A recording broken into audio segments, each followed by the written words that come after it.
इन वसियत कई त मरी वञा तो मूंखे पाकिस्तान में दफ़न न कजो, मूंखे सऊदी अरब में दफ़न कजो, अके मदीने खणी हलिया। पोइ जॾहिं मौत ने लाश खणी आया कराची,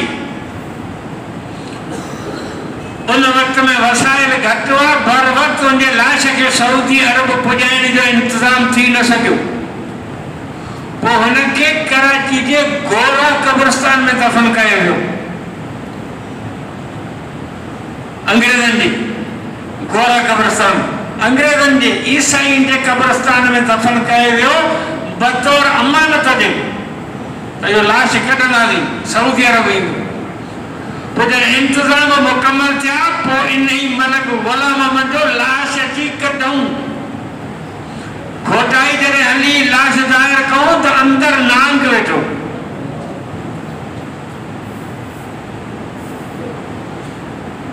नांग वियो घरे, पुलिस खे जो नांग मारियो। पुलिस फायरिंग करे करे बेदार थी पई, नांग कोन हो। पोइ ॼाणू माहिर वठी आया त नांग कीअं मारियूं। पोइ चऊं त ज़हरीलो गैस कबर में छॾे, पोइ कबर खे बंदि करियो 2 ॾींहं की उन गैस ज़हरीले जे दवा ते नांग मरे, पोइ लाश कढो। पोइ ज़हरीलो गैस अंदरि छॾे प्रेशर सां, पोइ कबर खे बंदि कयो वियो। पोइ वरी 2 ॾींहंनि खां पोइ कबर खोली वई त नांग अञा हुई। एॾो ख़तरनाक नांगो न जो केरु न वञे। पोइ वरी बि मिटी विझी ॾक ॾेई वरी बि अमरा खे उते दफ़न करे छॾियो ऐं अॼु ॾींहं ताईं हिते दफ़न आहे।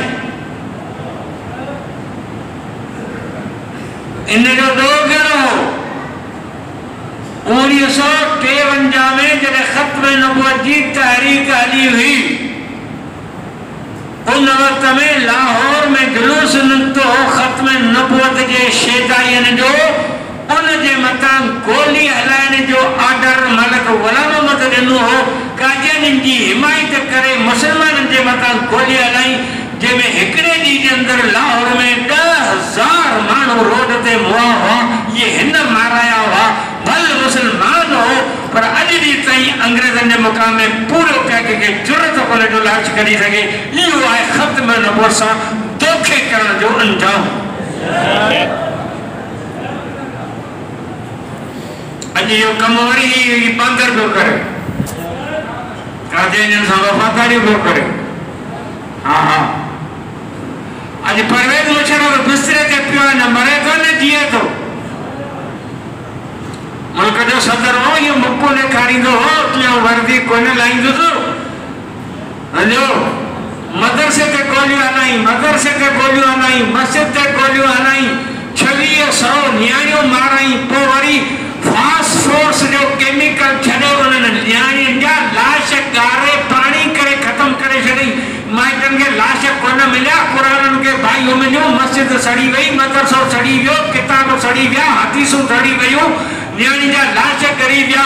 इहो इन लानती मरदूद मलऊन कमु कयो हो अल्लाह जे घर सां। अॼु रब जी सज़ा में पकड़ियो पियो आहे, न मरे थो न जियो।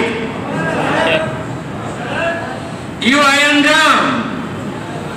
हा, जीअं रब करे, रब ॾाढी ज़ात आहे, रब जी ज़ात ॾाढी आहे।